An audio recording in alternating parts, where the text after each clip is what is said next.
So I had a girl tell me that she broke up with her husband like 20 years ago, and he's getting remarried, and she's very upset that he's getting remarried, and she says, that was supposed to be me. So here's the thing about relationships breaking up.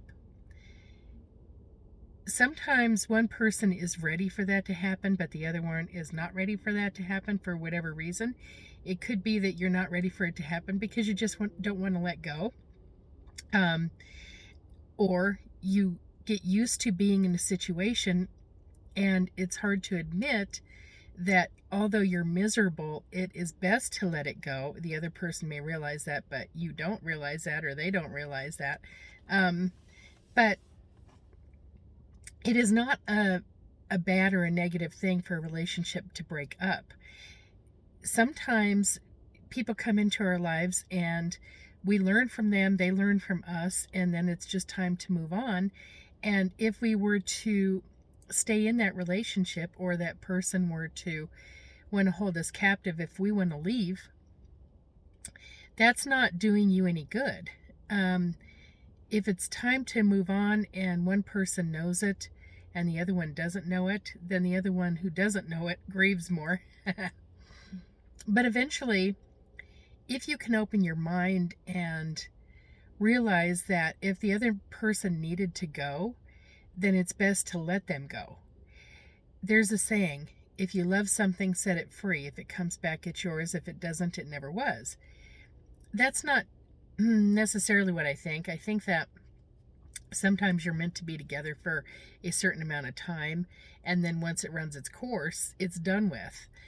The soul knows that, and I know a lot of people say, well, especially if they're atheist, well, we don't have a soul. Well, you do have a soul. Your soul is just your subtle energy field inside of you, and that's why we can move. That's why I can talk to you.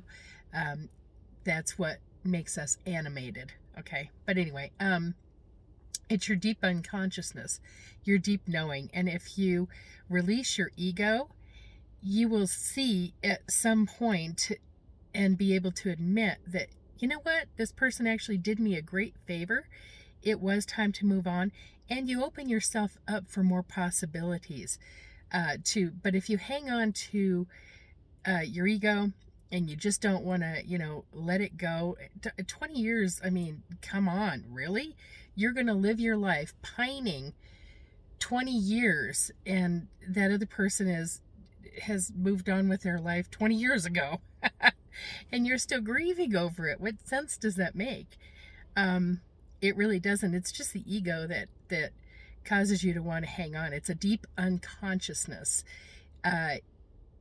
You're not letting yourself wake up to what is real.